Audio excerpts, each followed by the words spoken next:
Hi everyone, I'm Philippa Coleman, co-founder and director of teacher development at the Queensland Institute. And together with my co-founder Fiona Webush, we run the Queensland Institute, a private education and training consultancy based in beautiful Brisbane, Australia. Our main focus in education now is we're on a mission to empower global educators to transform language education. Our teacher training programs help schools and universities achieve their English language education goals and international education strategies. So since 2020, we've delivered over 60 teacher training programs across 14 countries, reaching nearly 2,500 educators worldwide. So we work with teachers in all sectors of education, pre-service, primary, secondary and tertiary, including here in Thailand with Khon Kaen University. I love helping people and helping people to achieve their goals. And also, I'm a lifelong learner. So even though I've been teaching for a long time, I still continue to be inspired and happy doing what I'm doing. Motivation is the key. It's all about understanding what drives our learners, their interests, their backgrounds, their culture. When we get that right, we can make our teaching really resonate with them. For example, if we know that a learner is passionate about cooking, we can use recipes and cooking shows as materials. This makes the learning relevant and engaging. The other thing that helps learners really learn is to use principles in action. So for example, we follow Scott Thornbury's approach, which is make the content clear and interesting, get students interacting, and give them good feedback. So role plays are a great example of how students can practice real life situations and get feedback right away. In a language classroom, we might set up a role play where students practice ordering food in a restaurant. They use new vocabulary in a real-world scenario and receive immediate feedback from peers or their teacher. So, for example, when I was living in Spain and learning Spanish, I was focused on how to order food. Setting real goals and getting feedback from my friends made all the difference. And I still remember that sense of accomplishment when I could confidently order a meal in Spanish and have a brief conversation with the waiter.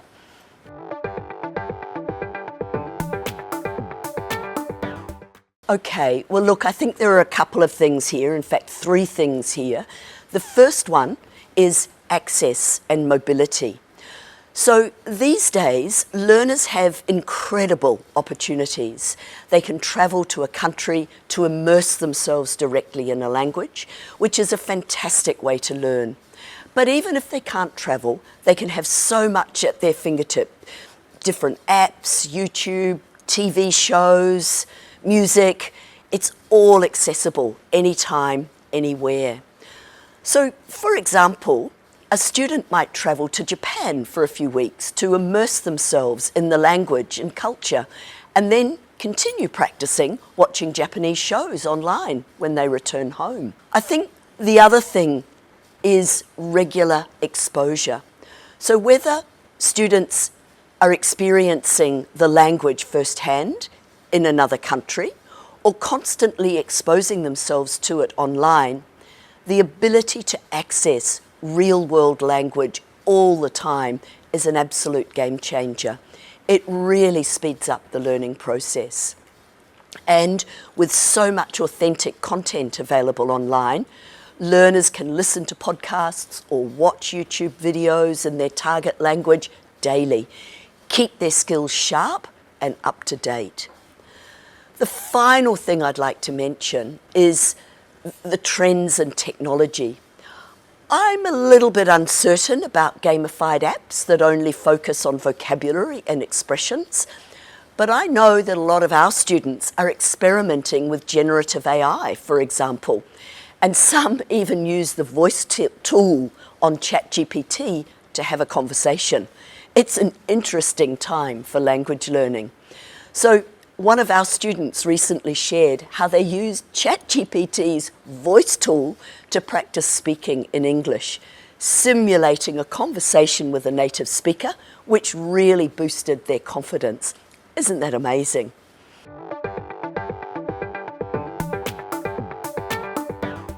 The keys to learning design is that you've got to start with the learner. It's all about knowing who your learners are and what they need the language for and what their goals are. Once you've got that, you can really tailor the learning experience. So to give you an example, if a learner needs English for business meetings, the lessons can focus on language for negotiations and email communication. The second thing I'd say is that you've got to build effective learning. The key is to give students content they can understand and relate to. Get them interacting and plan how you're going to give the feedback. Using authentic materials is crucial, as these real-world resources that resonate with learners' everyday lives and keeps them motivated and engaged. So, to give you an example, in a lesson about travel, using real airline websites to book a flight, but not actually booking the flight, or reviewing a travel brochure, a real travel brochure, makes the learning process more practical, authentic, and engaging. And then finally, I think we need to focus clearly on the communicative goals. We emphasise having clear communicative goals, following the principles of communicative language teaching. Let me give you an example. So instead of just teaching vocabulary or grammar about food, we might set up a task where learners have to plan a dinner party. They need to discuss the menu, assign tasks, and invite their guests. This way, they're using the language in a meaningful, real-world context, which is the essence of CLT. So learners might role-play a scenario where they're planning an event, discussing logistics, making decisions together in English. This not only teaches them language, but also teaches them critical thinking skills and collaboration.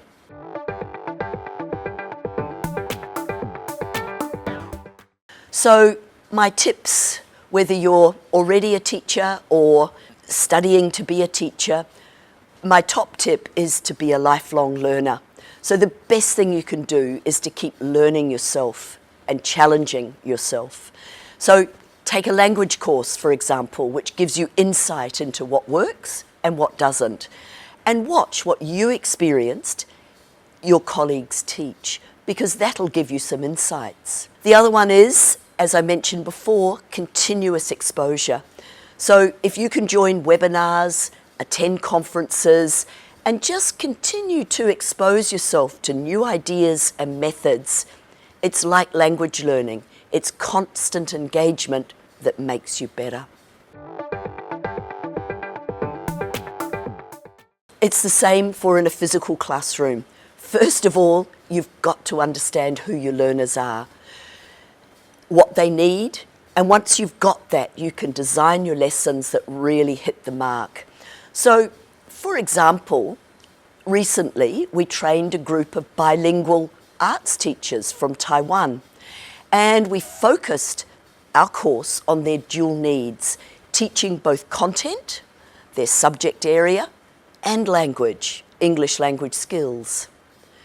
We tailored the course to include strategies for integrating language instruction into their arts curriculum, and took them on virtual tours of galleries in Australia where they interviewed arts practitioners via video conferencing platforms. The other thing that I think is really important in online teaching is active learning.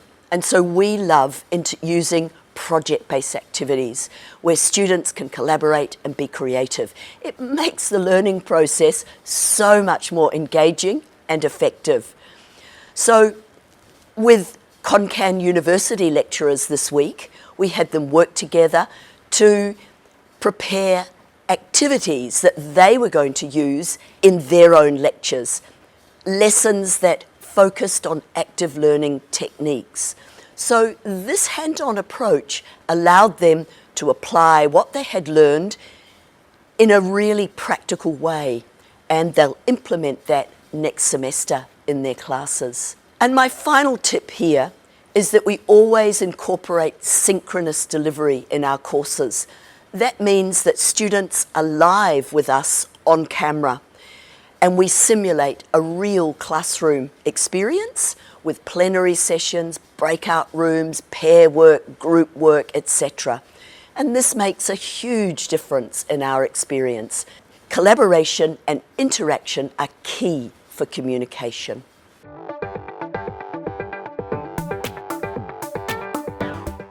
It comes back to the learners. You've got to engage your learners in your material, in your lesson. You've got to keep your students involved with interactive elements and different types of media. So for example, discussions or group work or using videos.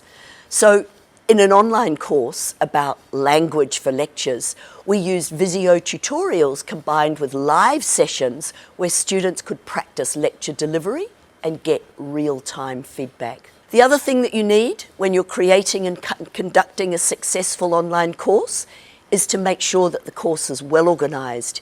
You set clear expectations, you break the content down into manageable chunks, and of course you give timely feedback to your learners.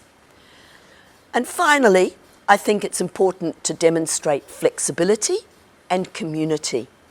So if you offer flexibility, students can learn at their own pace, and they can build that sense of community with the group and their discussions. It really, really boosts motivation. So at the Queensland Institute, we use Padlet as our discussions forum. So students can share resources, ask questions, support each other outside of scheduled class time. And this really helps foster that sense of belonging and ongoing engagement.